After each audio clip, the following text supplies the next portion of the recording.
Good morning to all of you. Today we'll start our second chapter, that is the is matter around us pure. अभी तक हमने जो topic किया था जिसमें हमने बताया था प्योर सब्सटेंस क्या होते हैं. Pure substance are those which are made up of single kind of particles.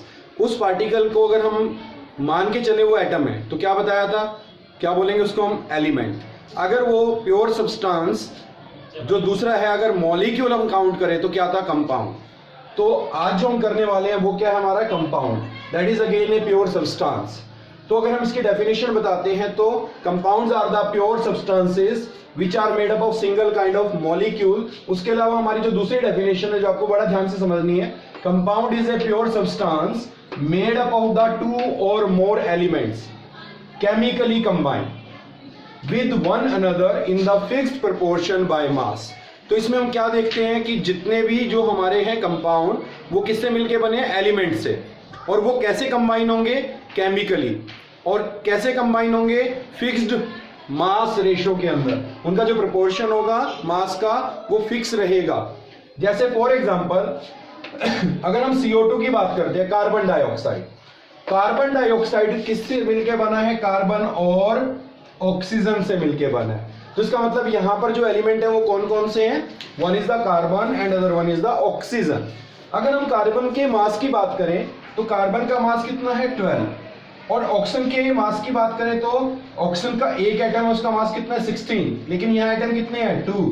तो 16 इंटू 2 दैट इज 32. अब हमें क्या करना है, इसमें सिंपल नंबर रेशो लेके आनी है. सिंपल नंबर रेशो कैसे लाएंगे, इनमें से जो चीज कॉमन है उसको कैंसिल आउट करेंगे. जैसे फॉर एग्जांपल अगर मैं यहां पर भी 4 से डिवाइड करूं, यहां पर भी 4 से डिवाइड करूं, तो इसको कट किया तो ये हो गया 4, इसको कट किया तो ये हो गया 3. Then the ratio will be 3:8. तो this ratio is the definite ratio. अगर हम CO2 को लेते हैं, कार्बन डाइऑक्साइड को अलग अलग सैंपल से चेक करें. जैसे फॉर एग्जांपल अगर आप पेपर लेते हैं उसको बर्न करेंगे तो क्या प्रोड्यूस होगी, कार्बन डाइऑक्साइड. अगर आप डीजल लेते हैं, पेट्रोल लेते हैं, वुड लेते हैं, प्लास्टिक लेते हैं, किसी भी चीज को बर्न करते हैं तो क्या मिलती है हमें, कार्बन डाइऑक्साइड. अगर हम उस कार्बन डाइऑक्साइड को चेक करें तो हमने अलग अलग सैंपल से ली, लेकिन उसमें अगर हम रेशो चेक करते हैं किसकी, कार्बन और ऑक्सीजन की, तो सैंपल आप कोई भी लीजिए, कहीं से भी लीजिए, उसका सोर्स कोई भी हो, लेकिन उस केस में आप नोट करेंगे कार्बन और ऑक्सीजन की जो मास रेशियो है that is the definite which one equal to 3:8 ratio. इसी तरीके से अगर हम वाटर की बात करें तो वाटर के अंदर जो हमारा एलिमेंट है वो कौन कौन से हैं, यहां पर देखें तो हाइड्रोजन एंड ऑक्सीजन. ये हमारे एलिमेंट है which can not be further divided. अगर हम ऑक्सीजन की बात करते हैं, ये भी हमारा एलिमेंट है. तो हमने यहां पर स्पेशल बताया व्हेन 2 और more elements combine and second one is the chemically not physically. अगर फिजिकली कंबाइन करेंगे तो वो क्या बनेगा, मिक्सचर. लेकिन अभी हम किसकी बात कर रहे हैं, कंपाउंड्स की, which is a pure substance.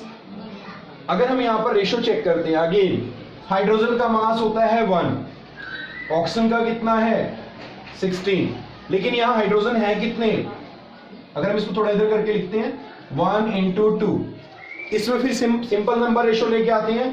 तो इसमें क्या करते हैं हम 2 से डिवाइड करते हैं दोनों साइड पर. इसको कट किया तो ये हो गया 1, इसको कट किया तो ये हो गया 8. Then what is the ratio, 1:8 ratio. अब हम क्या करते हैं, सैंपल चेक करते हैं. हम हार्ड जो वाटर है वो अलग अलग सोर्सेज से सिलेक्ट करते हैं. जैसे rain water, tap water, ground water, sea water. ये हमने अलग अलग सैंपल लिए वाटर के और उसमें क्या किया, हाइड्रोजन और ऑक्सीजन की रेशो चेक की बाय मास. जो क्या आती है, डेफिनेट आती है, फिक्स्ड आती है, दैट इज 1:8. तो इन पॉइंट्स को नोट करेंगे सभी. And next one is the properties of the compound. अगर हम यहां पर चेक करें जो भी हमारे कंपाउंड्स बनेंगे उनकी क्या प्रॉपर्टीज होंगी. फर्स्ट प्रॉपर्टी आप ऑलरेडी कर चुके हैं जिसमें हमने अभी आपको बताया था डेफिनेशन में. कंपाउंड्स कंसिस्ट ऑफ 2 और more elements combined together in a definite और फिक्स्ड रेशियो बाय मास. तो इसमें जो क्या होंगे, एलिमेंट्स कंबाइन होंगे किसी भी कंपाउंड के अंदर. जो भी आपको बताया था उसकी रेशियो क्या होती है, डेफिनेट होती है और फिक्स्ड होती है बाय मास. जैसे एग्जांपल लिया था अभी आपको, अगर CO2 में पूछे तो रेशियो क्या थी, 3:8, और वाटर में कितनी थी, 1:8 by mass. Next point, properties of the compounds are entirely different from its constituent particle. जिन पार्टिकल से कंपाउंड मिलके बना है उनकी प्रॉपर्टीज कंपाउंड से बिल्कुल क्या होने वाली हैं, डिफरेंट होने वाली हैं। इसका मतलब जब भी कोई कंपाउंड हम बनाते हैं तो उसके जो कॉन्स्टिट्यूएंट पार्टिकल्स हैं वो अपनी प्रॉपर्टी शो नहीं करते हैं। इसको समझने के लिए हम क्या करते हैं, एक एक्टिविटी करते हैं। उस एक्टिविटी में करते क्या हम, हमने सबसे पहले क्या लिया, iron. What is the formula for iron, that is Fe। हमने उसमें सल्फर को मिक्स कर दिया और हमें जो कंपाउंड मिला that is the ferrous sulphide. इसको क्या बोलते हैं हम, फेरस सल्फाइड। अब इसमें हमने किया क्या, सबसे पहले आयरन फिलिंग्स हमने ली और इधर क्या किया, उसमें सल्फर पाउडर को मिक्स किया जिसका कलर येलो होता है। दोनों को क्या किया, चाइना डिश के अंदर डाल के वार्म कर दिया, उसको गर्म कर दिया।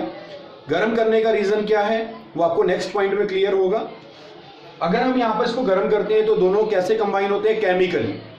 तो जैसे कि आपको पता है कंपाउंड्स कंबाइन केमिकली, और किसी भी केमिकल्स को कंबाइन होने के लिए एनर्जी की रिक्वायरमेंट होती है, तो वो जो हम एनर्जी है वो प्रोवाइड कर रहे हैं। तो इस केस में ये दोनों कंबाइन होंगे और क्या बनाएंगे, फेरस सल्फाइड। हमें इसको चेक कैसे करना है कि इसकी प्रॉपर्टीज डिफरेंट कैसे है। अगर हम आयरन की बात करें तो आयरन एक मैग्नेटिक मटेरियल है और सल्फर क्या है, नॉन मैग्नेटिक मटेरियल है। अगर हम एक मैग्नेट लेते हैं और आयरन की तरफ लेके जाएं तो आयरन क्या होना चाहिए, उसकी तरफ अट्रैक्ट होना चाहिए, जबकि सल्फर अट्रैक्ट नहीं होगा। लेकिन जब हम दोनों को मिक्स कर देते हैं केमिकली और हमें जो फेरस सल्फाइड मिलता है that is the non magnetic material. अगर हम एक मैग्नेट लेके जाते हैं फेरस सल्फाइड की तरफ तो वो उसको अट्रैक्ट नहीं करता है, जबकि उसके अंदर आयरन है। तो आयरन होते हुए भी क्या होगा, अपनी प्रॉपर्टी शो नहीं करेगा। ऐसे अगर हम दूसरा एग्जांपल लें, कार्बन डाइऑक्साइड, जिसको हम क्या बोलते हैं, जो गैस यूज करते हैं हम फायर एक्सटिंग्विशर के अंदर, वो कौन सी होती है, कार्बन डाइऑक्साइड। तो आग बुझाने के लिए हम क्या यूज कर रहे हैं, कार्बन डाइऑक्साइड। लेकिन ये किससे मिलके बनी है, कार्बन और ऑक्सीजन से। तो कार्बन कंबस्टेबल है, ऑक्सीजन कंबस्शन को सपोर्ट करती है। लेकिन जब हम कार्बन डाइऑक्साइड की बात करते हैं तो it will not show the property of its constituent particle. नहीं तो होना क्या चाहिए था, जैसे हम कहीं पे आग लगी हुई है, कार्बन डाइऑक्साइड डालें तो उसको आग को बढ़ा देना चाहिए, लेकिन वो क्या करती है, आग को बुझा देती है। तो इसका मतलब वहां पर कार्बन ऑक्सीजन होते हुए भी प्रॉपर्टीज अपनी शो नहीं करती है। Same happens in the case of water. अगर हम वाटर की बात करें तो किससे मिलके बना है, हाइड्रोजन एंड ऑक्सीजन। तो हाइड्रोजन क्या है, कंबस्टेबल है, ऑक्सीजन कंबस्शन को सपोर्ट करती है। लेकिन कहीं पर भी आग लगे तो सबसे पहले हम क्या डालते हैं उसके ऊपर, पानी। तो पानी किससे मिलके बना, हाइड्रोजन और ऑक्सीजन से। लेकिन हाइड्रोजन कंबस्टेबल है, लेकिन वहां तो वाटर के केस में अपनी प्रॉपर्टी शो नहीं करती है। तो these are the points on the basis of which we can say in compounds the constituent particle not show its property. तो जो कंपाउंड्स है उसमें कॉन्स्टिट्यूएंट पार्टिकल्स से जो मिलके बना है वो अपनी प्रॉपर्टी शो ना करके क्या करते हैं, डिफरेंट प्रॉपर्टी शो करते हैं। This is the second point. Now third point, constituent particles can not be separated by the physical method. अगर हमें उनको सेपरेट करना है तो हम उसको वापस क्या कर सकते हैं, सेपरेट नहीं कर सकते by physical method.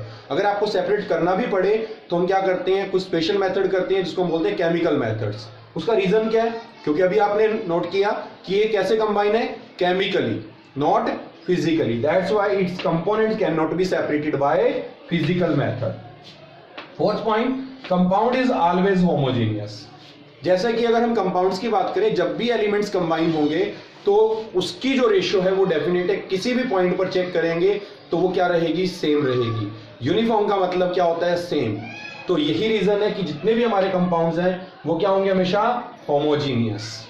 Next, compounds have the fixed melting and boiling point. अब जो कंपाउंड्स हैं उनका मेल्टिंग और बॉइलिंग पॉइंट क्या होता है, फिक्स्ड होता है। जैसे अगर हम वाटर की बात करें तो वाटर का मेल्टिंग और बॉइलिंग पॉइंट क्या है, फिक्स है।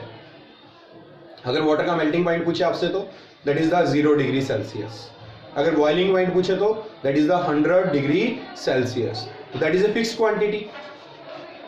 अगर हम नेक्स्ट पॉइंट की बात करें, इट लूज और gain the energy when the compounds are formed. Loss or gain of the energy will take place during the compound formation. यही पॉइंट था जो मैं आपको यहां बता रहा था। यहां पर आपने क्या नोट करना है कि जब भी हम कंपाउंड्स को फॉर्म करते हैं तो there may be some loss of energy और there may be some gain of energy. क्योंकि जो भी कोई चीजें अगर केमिकली कंबाइन होती हैं तो वहां पर हो सकता है कि वो कुछ ना कुछ एनर्जी को या तो एब्जॉर्ब करेगा या फिर इवॉल्व करेगा। तो these are the some properties of the compounds जो आपको नोट डाउन करनी है, अच्छे से इसको नोट डाउन करेंगे सभी।